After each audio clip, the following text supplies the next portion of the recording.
بسم الله الحمد لله ثم الصلاة والسلام على رسول الله صلى الله عليه وسلم وبعد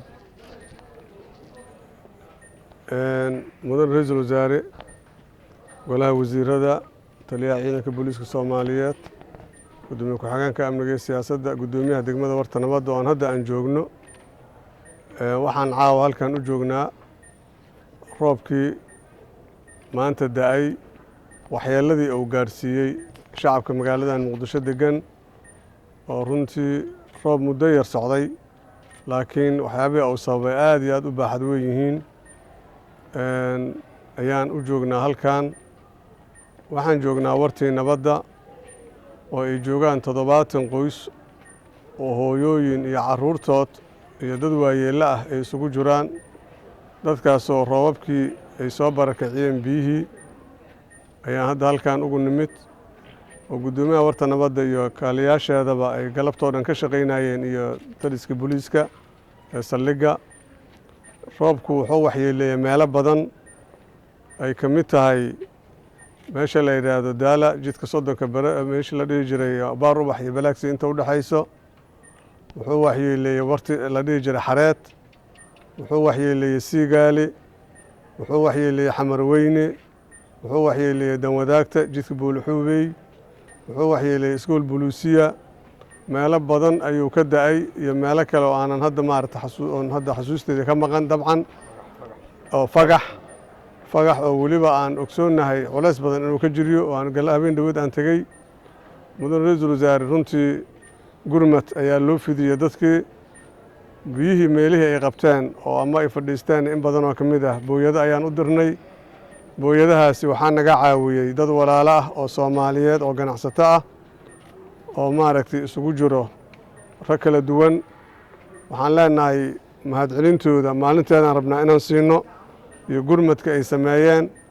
laakiin hadda si hordhac ah ayaan ugu sii mahadcelinaynaa dadaalka ay sameeyeen iyo siday uga qayb qaateen caawa markaan afuraya kadib waxaan wacayay qaar booyadaha iskale oo isla markiiba amarkaynii u hoggaansamay oo ajiibay isla markiina booyado noo soo diray iyo qaar isla maantaba nala kowsadaba oo duhurka ka horba nala kowsaday ilaa iminkana shaqaynayo adugu indhahaaga aad ku soo aragteen dadkaas runtii aadan ugu mahadcelinaynaa gobolka Banaadir iyo hay-adihii amnigaba ayagoo iskaashanaya waxay aad uga qayb qaateen badbaadada dadkii shacabka ee masaakiinta ahaa khasaaraha noola soo tibiyey ilaa iyo hadda waa ilaa 4 qofood ah ku dhimatay warta Siigaale cunug yar oo ku dhacay iyo 2 qof oo Warta Nabadda meeshaan ku dhintay degmada Warta Nabadda iyo qaar dhaawac ah iyo qof kale oo 2 qof oo ayagana Boosaneer runtii la dumay iyo 2 biyuhu ay qaadeen 4taas ayaa dhinacan ku dhimatay Siigaale qofaa ku dhintay ilaa iyo hadda khasaaraha dhimashada waa intaas dhaawacyo iyo hanti burburta way jiraan baabuur badan oo baabuur gudoomiyaha degmada kii taliyaha saldhigga iyo gudoomiye ku-xigeenka iyay ka mid yihiin xataa biyuhu way qaadeen baabuurta ay qaadeen iyo mootooyinka isu sheegi mayno calaa kulli xaal ilaa iyo hadda dadaalka waa socoyaa hawshii waa lagu jiraa mana ka seexan doono haddana caawa halkan aan joogno ilaa dadkii qaajoonay aan u nimid ilaa annagoo wax ku hubinno oon wax siino ayagoo wax cuneen oo qof kasta ay dareemayso inay dheragtay inaan ka dhaqaaqna ma rabno haddii ilaa yidhaahdo adiguna waad nala joogi doontiin adiga golaha wasiiradaba oo dadka markaa raashin ku hubsatiin ayaan wada bixi doonaa joodariyaal ayaa loo soo daabulay